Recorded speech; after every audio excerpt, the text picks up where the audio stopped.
Two funds. Same index. The S&P 500. Almost the same yield on the label. And yet last year, one of them quietly paid its investors nearly twice what the other one did. Twice.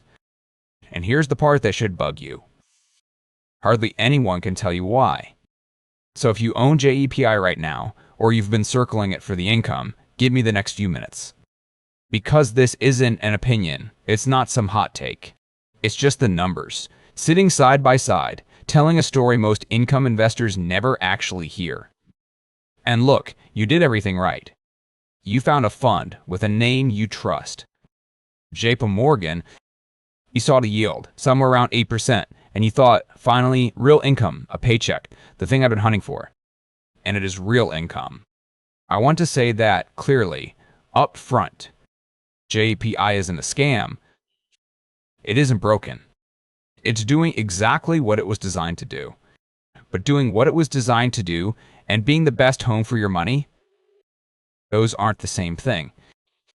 Not even close. Let me say who I'm actually talking to here. You're somewhere in your late 40s, 50s, maybe early 60s. You spent decades building something real. Could be $500,000. Could be $1 million. It didn't come easy, and you're done gambling it on whatever's trending this week. What you want is income. Steady, monthly, boring in a good way income that lets you sleep. So you went looking, and you ran straight into the alphabet soup. JEPI, SPYI, JEPQ. A dozen high-yield tickers all promising to mail you a check every month. And that's exactly where it gets confusing. Because on the surface, they all look the same. Monthly pairs. Big advertised yields. Same comforting words, capital preservation, income, every one of them. So you do the sensible thing. You line up the yields, you grab the biggest number, and you get on with your life. Here's the trap, though. That yield on the label? It's the one number that tells you the least about what you'll actually keep. Hang on for 90 seconds, because I'm about to show you the exact mechanical reason these two funds split apart. And once you see it, you can't unsee it. Okay. Real numbers. On the table. Over the past 12 months, the S&P 500, the index both of these funds are built on, returned about 20.1%. That's the benchmark. That's the river both. Boats are floating down. JEPI, over that same stretch, returned about 10.5%. SPYI, same stretch, returned about 19.9%. Read that again. Slower. The index made 20.1. SPYI grabbed almost all of it, 19.9. JEPP grabbed about half, 10.5. And remember, both of these were paying a yield in roughly the same range. Both mailing you a check every month. Both wearing the word income on the label.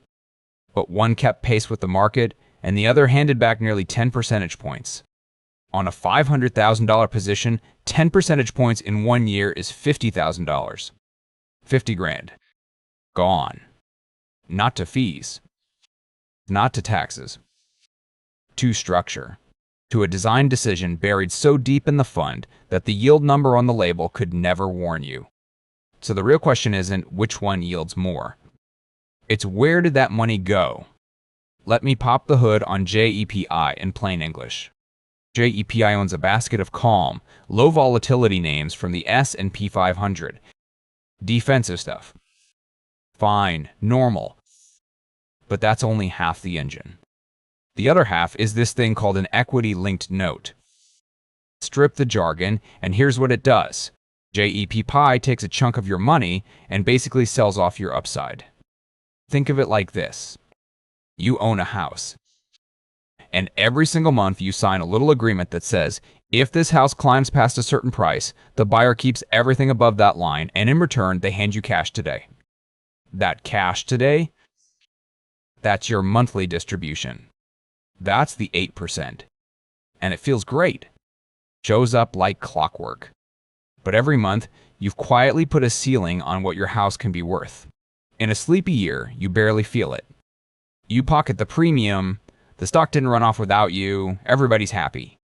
But when the market really takes off, like it did this past year, that ceiling turns into a wall. The S&P 500 climbs 20%, and JEPP just stands there, having already sold most of that climb away months ago for cash. That's not a flaw. That's the whole point of it. JEPI is built to trade upside for income. In a flat year, gorgeous trade. In a roaring bull year, an expensive one.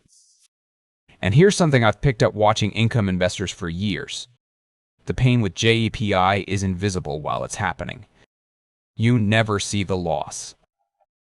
There's no angry red line on your statement that says, hey, you just gave up $40,000 in gains. The check still lands. The yield still looks terrific. You only feel it later when you finally hold it up next to what you could have had. And by then the year's already over. Now SPYI. This is where the FOD burns off. SPYI is also a covered call fund on the S&P 500. Same river. Same basic idea. Also pays a fat monthly distribution. On the label, it could pass for JEPI's cousin. But it does one thing differently. And that one thing is the entire story. Instead of selling your upside off outright, SPYI uses what's called a call spread. Back to the house. With JEPI, you sold all the upside above, some price for cash, done. With a call spread, you sell off a slice of the upside, but then you buy a piece of it back. You give up a chunk in the middle, sure, but you keep the right to keep climbing if the market really rips. So when the S&P 500 ran 20% this past year, SPYI didn't smack into a wall halfway up. It kept going. Caught 19.9 of those 20.1 points and paid you income the whole way. That, right there, is the difference between outright calls and call spreads. Sounds like a footnote. It's the single most important sentence in this whole video. But hold on. Before you go dump JEPI and pile into SPYI tomorrow morning, don't touch anything yet. There's a catch on the other side of this, and if you miss it, you can walk right into a different trap. Give me 1 minute.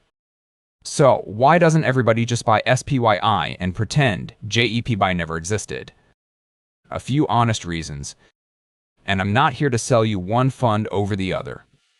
You got real money riding on this, so you get the full picture. First thing, that big SPYI distribution doesn't appear out of thin air. A good chunk of it can be what's called return of capital. Plain version, the fund can hand you back some of your own money and stamp the word income on it.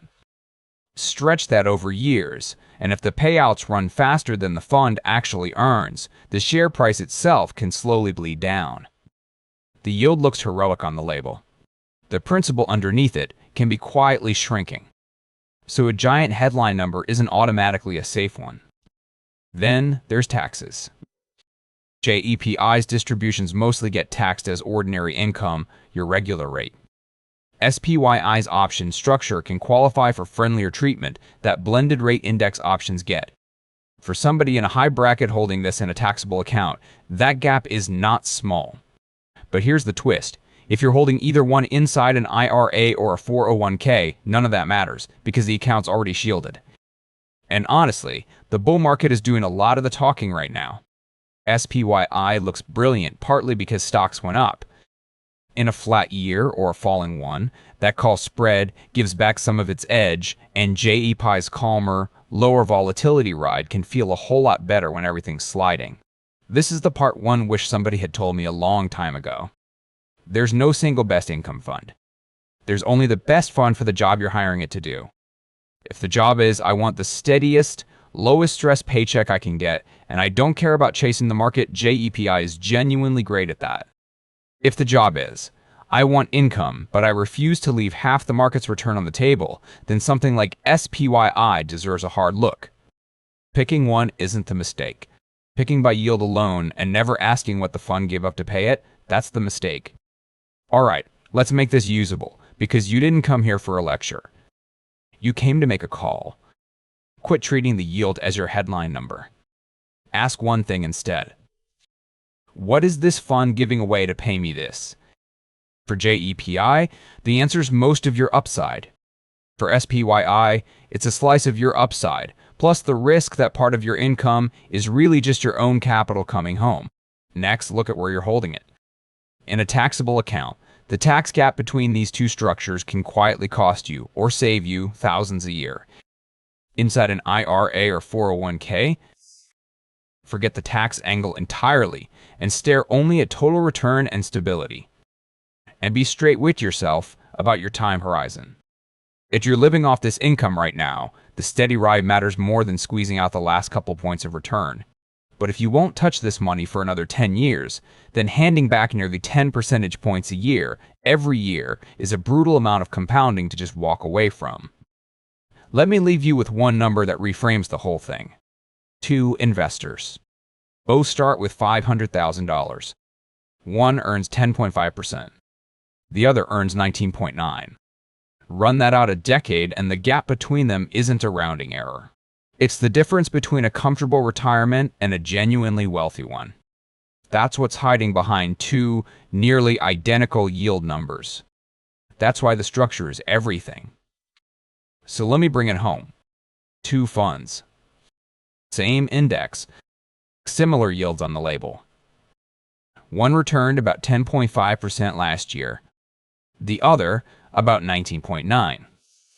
The reason was never the yield. It was the machinery underneath. JEPI sells its upside outright and trades it for a calm, steady, lower total return. SPYI uses call spreads, hangs on to more of the climb, pays a higher headline yield, but carries its own baggage in return of capital and a share price that can erode if you're not watching. Neither one's a villain. Neither one's a miracle. They're just 2 different tools for 2 different jobs. And if you build one habit as an income investor, make it this. When you see a yield, don't ask how big it is. Ask what it costs. If this untangled something that's been quietly nagging at you, do me one small favor and hit subscribe, because I break down these exact income decisions every week, the ones that look simple on the surface and cost real money underneath. And tell me down in the comments, are you Team JEPI for the steady ride, or are you rethinking the whole thing after today? I read them, and I answer. This is not financial advice. Past performance does not guarantee future results. Consult a licensed financial advisor before making investment decisions.